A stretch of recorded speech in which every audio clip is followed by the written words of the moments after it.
Hello student, आप सभी लोगों का पटेल कोचिंग इंस्टीट्यूट में स्वागत है। आज हम पढ़ने वाले हैं रीजनिंग और रीजनिंग का ये रहेगा हमारा पार्ट 1। इस प्रकार से आज से हम रीजनिंग स्टार्ट कर रहे हैं। किसी भी एग्ज़ाम को क्वालिफाई करने के लिए रीजनिंग बहुत ही महत्वपूर्ण योगदान देती है।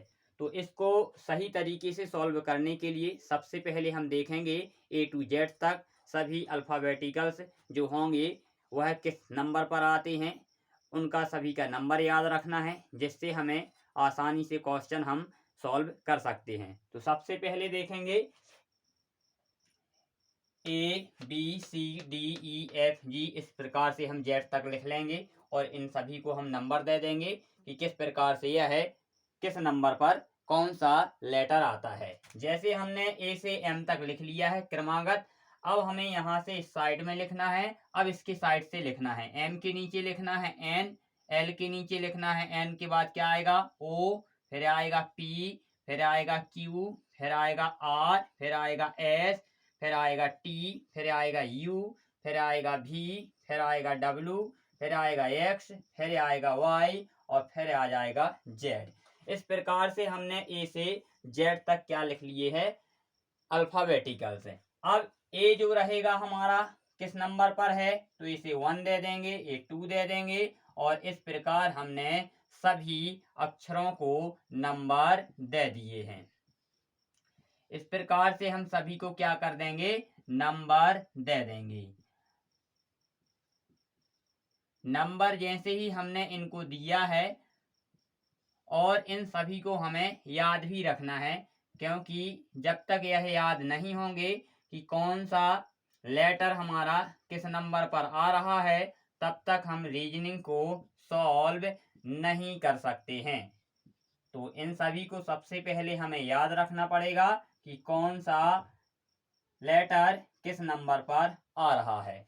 तो हमने ए से लेकर के जेड तक हमने सभी को लिख लिया है और सभी के लिए हमने नंबर भी दे दिए हैं। जैसे हम बोलेंगे जे किस नंबर पर आता है, तो जे किस नंबर पर आता है, 10 पर आता है। अगर हम बोलेंगे क्यू, तो क्यू किस नंबर पर आता है, 17 नंबर पर आता है।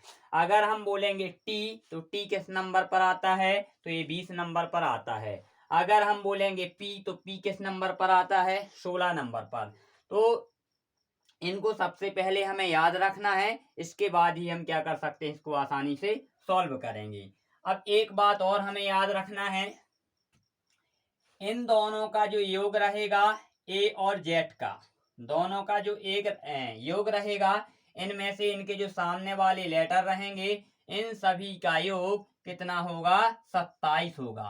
कितना होगा भैया, 27 होगा। तो इसे हम क्या लिख सकते हैं, 27। किसी को भी जोड़ सकते हैं, 9 और 18 को जोड़ेंगे तो 27 आएगा, 10 और 17 को जोड़ेंगे तो 27 आएगा, 11 और 16 को जोड़ेंगे तो 27 आएगा, 6 और 21 को जोड़ेंगे तो 27 आएगा। मतलब कि इनको हम कैसे भी जोड़ें, इनके सामने वाले को तो क्या आएगा, 27 आएगा इनका कुल योग। अब अगर हम बोले, ऐसा भी क्वेश्चन आ जाता है, ए का अपोजिट क्या होगा, ए का अपोजिट क्या होगा, जेड होगा। बी का अपोजिट क्या होगा, वाई होगा। सी का अपोजिट क्या होगा, एक्स होगा। डी का अपोजिट क्या होगा, डब्ल्यू होगा। ई का अपोजिट क्या होगा, भी होगा। एफ का अपोजिट क्या होगा, यू होगा। इस प्रकार से ये सभी एक दूसरे के अपोजिट हैं और इन दोनों का अगर हम योग करते हैं इन सभी का, तब हमारा योग कितना आएगा, 27 आएगा। तो इस प्रकार से हमें इसको सबसे पहले याद करना है कि कौन सा लेटर किस नंबर पर आता है, और जैसे ही हम याद कर लेंगे तो आसानी से इसे हम सॉल्व कर सकते हैं। जैसे हम कुछ क्वेश्चन अब हम लगाएंगे कि कैसे यह किए जाते हैं। अगर हमने कोई क्वेश्चन लिख दिया है, कोई क्वेश्चन लिख दिया है, RAM बराबर लिख दिया है 18 1, मतलब 18 1 और 13। अगर हमने लिख दिया है श्याम, क्या लिख दिया है, श्याम लिख दिया है, तो हमारा इसको हम इस प्रकार से लिख सकते हैं, हमने इसको इस प्रकार से लिख दिया है। अगर हम बोलें COME बराबर क्या होगा, अब यहाँ पर हमने क्या लगा दिया है, क्वेश्चन मार्क लगा दिया है। अब हमें देखना है अगर हम राम को 18 1 13 मतलब 18 113 लिख सकते हैं, श्याम को हम 19 82 51 13 लिख सकते हैं, तो कम को क्या लिखेंगे। तो सीधे तौर से जब हमें इसका नंबर पूरा याद होगा तभी हम इसको सॉल्व कर सकते हैं। तो यहाँ आर बराबर क्या मान ले, हम आर का नंबर देखेंगे, इसमें कितना लिखा है भैया 18, तो आर का हमने नंबर यहाँ कितना लिखा है 18। ए लिखा है भैया, ए कहाँ है, ए है, ए का नंबर कितना है 1 है, तो हमने यहाँ 1 लिख दिया है। एम इसमें कहाँ है, ए दिया है, एम का नंबर ऊपर लिखा है कितना है 13 है, तो हमने ये लिख दिया है। मतलब कि सभी के हमने नंबरों को लिखा हुआ है। इसी प्रकार से हम इसको देखेंगे, इसमें हमारा कौन सा बोल सकते हैं नियम लागू हो रहा है। तो एस बराबर क्या, एस का नंबर देखो सबसे पहले, एस हमारा कहाँ दिया गया है, ए दिया है, एस का नंबर कितना है 19, तो हमने एस बराबर क्या हो गया है 19। एच हमारा इसमें कहाँ दिया है, ए दिया है, एच का नंबर कितना है 8, तो 8 भी आ रहा है। वाई, तो वाई देखो कितना है, वाई का नंबर, ये वाई है, कितना नंबर है 25 है, तो ये 25 भी आ रहा है। अब ए आ रहा है, तो ए का नंबर कितना है 1 है, तो हमने यहाँ 1 लिख दिया है। अब हमने यहाँ पर एम देखा है, तो एम का नंबर कितना है, ये 13 दिया है, तो हमने 13 दिया है। मतलब हमें इन दोनों से यह पता चल गया है कि जो ये हमने लेटर लिखे हुए हैं इनका नंबर लिखा हुआ है कि यह किस स्थान पर आते हैं। तो हम यहाँ क्या लिख सकते हैं, सी का नंबर कितना दिया है 3, कितना दिया है 3। अब ओ का नंबर हमें इसमें देखना है कितने पर आता है, ओ 15 पर, तब हम लिखेंगे 15। एम किस नंबर पर आता है 13 नंबर पर, तो ये हमने 13 लिख दिया। ई कितने नंबर पर आता है 5 नंबर पर, तब हमने इसे 5 लिख दिया। इस प्रकार से हमारा क्या हो गया है, आंसर आ गया है। इस प्रकार से हम इसको आसानी से निकाल सकते हैं। और भी हम एग्जाम्पल देखेंगे और कैसे कैसे क्वेश्चन अभी हम इसी प्रकार से इसी टाइप के पढ़ेंगे, क्योंकि हमारी आज जो रीजनिंग की क्लास है वो पहली क्लास है, तो हम पहले इसको 0 लेवल से पढ़ेंगे। हमने अगला क्वेश्चन लिख दिया है ए बी बराबर लिख दिया है 1 1 16 है। हमने लिख दिया है टी, तो यहां पर हमने लिख दिया है 20 5 1। अब हम यहां पर लिख दें सी, तो सी का नंबर कितना आएगा, ये हमने क्वेश्चन मार्क लिख दिया है, यहां पर कितना आएगा। तब हम यहाँ पर पुनः वहीं देखेंगे ए बराबर यहाँ लिखा हुआ है 1 1 1 16 लिखा है, तब हम लॉजिक लगाएंगे भाई कि यह आया कैसे होगा। पहले हम इसको सोचेंगे कि कैसे आ सकता है। तो सबसे पहले तो हमें देखना है नंबर ए का क्या नंबर होता है, 1 होता है, क्या होता है भैया 1 होता है, तो 1 लिख दिया है। फिर से ए आया, तो फिर से देखेंगे तो 1, तो 1 फिर से लिख दिया है। अब पी आया है भैया, पी का नंबर कितना है, पी का नंबर 16 है, कितना है 16 है, तो पी बराबर हमने कितना लिख दिया 16 है। अब हम फिर से देखेंगे टी भैया कहां पर दिया गया है, टी दिया है हमारा ए, और टी का नंबर कितना है 20 मतलब 20 दिया है, 20 है। यहाँ ई आया है, ई का नंबर यहाँ देखो भैया कितना है 5, तो 5 लिख दिया। ए आया है, ए का कितना है 1, तो ये 1 आया है। मतलब हमें इन दोनों से देखने से यह पता चल गया है कि जो ये लिखे हुए हैं इनका ओनली नंबर लिखा गया है कि यह किस नंबर पर आते हैं, तो हमने इनका यहाँ पर नंबर लिख दिया है। अब देखेंगे एस का नंबर हमें इसमें देखना है, कहाँ है एस, ए कितना नंबर दिया है 19, तो हम लिखेंगे सबसे पहले 19। एच देखो इसमें क्या दिया, कहाँ दिया है, ए है, एच का कितना है 8, तो 8 लिख दो। ई इसमें कहाँ लिखा है, ए लिखा है, ई का कितना नंबर है 5, तो ये हमने 5 लिख दिया। इस प्रकार से हम इसको सॉल्व करते हैं। अब देखते हैं आगे, इसी प्रकार से 1 2 सवाल और करेंगे। अब हमने लिखा हुआ है यहाँ पर मोहन। क्या लिखा है भैया? मोहन। मोहन बराबर क्या लिखा है हमने? तो इस प्रकार से हमने लिख दिया है। अब हमने लिखा हुआ सीता। क्या लिखा है? सीता। तब हम क्या लिखेंगे? इस प्रकार से हमने लिख दिया है। अब हम लिखेंगे यहाँ पर मीना। क्या लिख रहे हैं भैया? मीना लिख रहे हैं। तो मीना बराबर क्या होगा? मोहन बराबर इतना दिया गया है, सीता बराबर इतना दिया है, तो मीना बराबर क्या होगा? तो इसको हम निकालने के लिए सबसे पहले हमें तो देखना है भाई कि ये ऐसे लिखा हुआ है, 13 लिखा है, 15 लिखा है ना, 8 लिखा है, ऐसे 1 लिखा है, फिर 14 लिखा है। तो सबसे पहले हमें क्या चेक करना है कि नंबर चेक करना है। क्या करना है? नंबर। तो एम यहाँ दिया है, कितना है भैया? 13। तो भैया 13 भी लिखा है। ओ दिया है, ओ देखेंगे ओ का नंबर कितना है? 15 है। तो कितना लिखा है ओ की जगह? 15 है। ए भी हमारा यहाँ तक तो लागू हो गया है। एच में कहाँ लिखा है? ए लिखा है। एच का नंबर कितना है? 8। तो क्या दिया है? 8 भी लिखा है। ए है यहाँ, ए का नंबर कितना होता है? 1। तो हमने 1 भी लिख दिया है। अब आता है एन का नंबर यहाँ कितना है? 14 है। तो हमने यहाँ पर 14 भी लिख दिया है। तो एक हमने जो देखा है मोहन, तो इसमें हमारा कौन सा रूल्स लग रहा है कि जो ये यहाँ लिखे हुए हैं उनका ही नंबर यहाँ पर लिखा गया है कि यह किस स्थान पर आते हैं। अगला देखेंगे हम सीता। तो सीता में एस का नंबर कितना है? यहाँ देखेंगे तो एस का नंबर है 19। तो भाई यहाँ 19 भी लगा है, मतलब यह क्या लिखा है? इसका नंबर। अब ई है, तो ई यहाँ पर है, तो ई का यहाँ पर क्या हो जाएगा हमारा?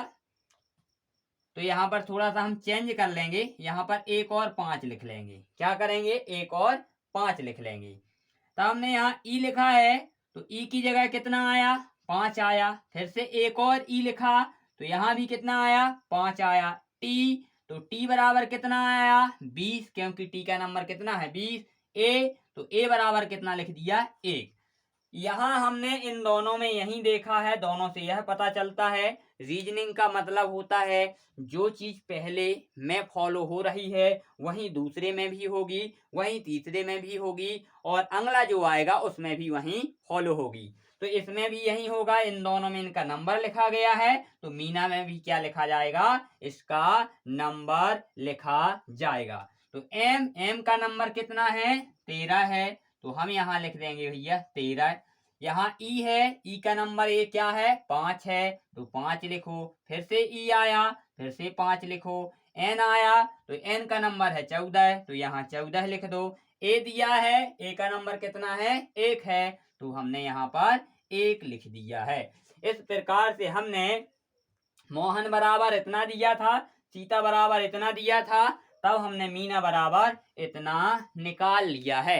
इस प्रकार से हम इसको आसानी से सॉल्व कर सकते हैं। आगे और दूसरा टाइप देखेंगे। अभी हमने प्लेस में देखा था कि कौन सा किस नंबर पर होता है, तो ये हो गया हमारा पहला टाइप। अब देखेंगे हम दूसरा टाइप। इसमें क्या हो जाएगा? हमने यहाँ पर लिखा हुआ है ए बी और कोई सा भी लेटर लिख दें, टी लिखा है, तो यहाँ लिख दिया है हमने जेड, यहाँ लिख दिया है वाई, और यहाँ लिख दिया है हमने जी। इस प्रकार से हमने लिख दिया है। हम यहाँ लिख रहे हैं एम, यहाँ लिख रहे हैं ओ, और यहाँ लिख रहे हैं हम मान लीजिए कोई भी टी। तो यहाँ पर आ रहा है हमारा एन, इसके बाद में हमारा आ रहा है एल, और यहाँ पर पुनः आ गया है जी। अब यहाँ पर हमने लिखा है COME, तो इसका मतलब क्या होगा? यहाँ पर क्या आएगा? हमें यहाँ निकालना है कि COME बराबर क्या निकलेगा। तब हम क्या देखेंगे? अब पहला जो हमने टाइप पढ़ा था उसमें क्या दिया गया था? उसमें दिया गया था इस साइड में हमारे कुछ लेटर लिखे हुए थे, और इस साइड में उसका प्लेस लिखा था कि किस स्थान पर यह आ रहे थे। लेकिन अब इसमें कुछ नहीं लिखा हुआ, लेटर दोनों साइड में लिखे हुए हैं। यहाँ ए है, यहाँ बी है, यहाँ टी है, यहाँ जेड है, यहाँ वाई है, यहाँ जी है।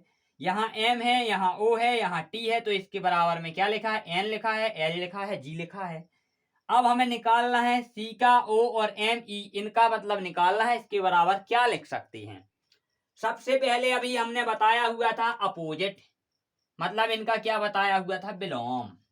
विलोम मतलब क्या बोल सकते हैं, उल्टा, इनका उल्टा बताया था। ए देखो भैया, ए लिखा है, ए का उल्टा क्या होता है, जेड, तो ये आ गया है, ए का उल्टा क्या हो गया है, जेड। बी देखो भाई, बी ए दिया है, बी का उल्टा क्या है, वाई, तो ए भी इसका उल्टा लिखा है। अब देखो टी, टी कहाँ लिखा है, तो टी ए लिखा है, टी का उल्टा क्या है, ये जी, तो भाई टी का भी क्या हो गया है, उल्टा जी। मतलब यहाँ पर जो ये हमने लिखा हुआ है, ये एक दूसरे के क्या हैं, अपोजिट लिखे हुए हैं। क्या लिखे हुए हैं, अपोजिट। तो यहाँ एम देखेंगे, एम कहाँ है, ए है, एम का उल्टा क्या है, एन, तो ये भैया हमने यहाँ पर एन लिखा है। ओ लिखा है, ओ का उल्टा क्या है, एल है, तो ओ ए है, इसका उल्टा क्या हो जाएगा, एल हो जाएगा। टी है, तो टी का भी अभी हमने देखा है, क्या हो जाएगा हमारा, जी हो जाएगा। अब हमें इसका निकालना है, तो बहुत ही आसानी से अब हम इसको निकाल सकते हैं। सी, सी कहाँ दिया है, ए, सी का उल्टा क्या है, एक्स, तब हम यहाँ पर क्या लिख सकते हैं, एक्स। ओ ए दिया है, ओ का उल्टा क्या है, एल, तो यहाँ एल लिख लो। यहाँ एम, एम का उल्टा क्या दिया है, एन, तो यहाँ भैया एन लिख दो। यहाँ ई है, ई का उल्टा क्या दिया है, ई का उल्टा दिया गया है भी, तो यहाँ पर भी लिख दो। तब हमारा आंसर क्या निकल के आ गया, एक्स एल एन भी। इस प्रकार से हम इसको आसानी से निकाल सकते हैं। अगला देखेंगे कि क्या आता है अगला क्वेश्चन। तब हम देखेंगे, हमने लिखा है एम ए एन, बराबर लिखा हुआ है हमने एन जेड एम, हमने यहां पर लिखा है जे ए एल, बराबर क्या लिखा हुआ है हमने, क्यू जेड, और क्या लिख सकते हैं, ओ। अब हम यहां पर लिख दें ए बी सी, बराबर क्या हो जाएगा, एम ए एन बराबर लिखा है N Z M, J A L बराबर लिखा है Q Z O, A B C बराबर हमें निकालना है कि क्या होगा। अब हम देखते हैं सारणी में क्या आएगा। सबसे पहले हमें देखना है यहाँ पर भाई इसका स्थान नहीं लिखा गया है, हो सकता है कुछ और इसमें लॉजिक लगाया जाए। तो सबसे पहले देखेंगे एम, एम कहाँ है, ए, एम का अपोजिट क्या है, एन, तो एम का अपोजिट क्या आया है, एन, ए दिया है, ए की जगह पर क्या है, जेड आ रहा है, तो ए का उल्टा क्या होता है, जेड, सही लिखा हुआ है। ए एन लिखा है, एन का उल्टा क्या आ रहा है, एम, तो यहाँ एन का उल्टा क्या हो जाएगा, एम, ए भी सही है। मतलब पहले से हमें देखने से यह पता चल रहा है कि यह एक दूसरे के उल्टे लिखे हुए हैं। अब हम इसमें भी देखेंगे जेड, जेड का सॉरी जे, जे का उल्टा क्या होगा, जे का उल्टा होगा क्यू, तो हमने जे का उल्टा क्या लिख दिया है, क्यू। ए का उल्टा क्या लिख दिया है, जेड, तो ए का उल्टा क्या होता है, जेड। एल, एल का उल्टा यहाँ क्या लिखा हुआ है, ओ, तो एल कहाँ दिया है, ए दिया है, तो इसका क्या आ जाएगा उल्टा, ओ। तो मतलब यहां से तो ये पता चल गया एक दूसरे के है उल्टे लिखे हुए हैं। ए का उल्टा क्या होगा, जेड, तब हम यहाँ पर क्या लिखेंगे, जेड। बी का उल्टा क्या है, वाई, तो यहाँ वाई लिखेंगे। सी का उल्टा क्या है यहाँ पर, एक्स, तो यहाँ पर हम एक्स लिखेंगे। इस प्रकार से हम किसी भी तरीके से जो क्वेश्चन दिया जाएगा उसको हम आसानी से सॉल्व कर सकते हैं। अब जो दिए गए हैं तो सबसे पहले आपको क्या करना है, इनका नंबर याद करना है और इनका अपोजिट याद रखना है। ये था आज का हमारा पहला वीडियो। तो इसमें हमने इसको बहुत ही आसानी से समझा है। सबसे पहले आप इसको याद करिएगा। आपको पूरा कोर्स रीजनिंग का पढ़ाया जाएगा, इसके साथ ही मैथ भी पढ़ाई जाएगी, आपको जीके भी पढ़ाया जाएगा, और जो भी जितने भी सब्जेक्ट हैं जो हमारे आते हैं एग्जामों में वो सभी पढ़ाए जाएंगे। तो सभी लोग क्या करेंगे, रेगुलरिटी बनाए रखेंगे जिससे हम आसानी से पूरा कोर्स कवर कर सकें और आसानी से हम इसको पढ़ सकते हैं। अगर वीडियो अच्छा लगा हो तो लाइक, शेयर, और अगर पढ़ाने का तरीका अच्छा लगा हो तो सब्सक्राइब कीजिएगा और अपने सभी दोस्तों को इस चैनल के बारे में जानकारी दीजिए। धन्यवाद।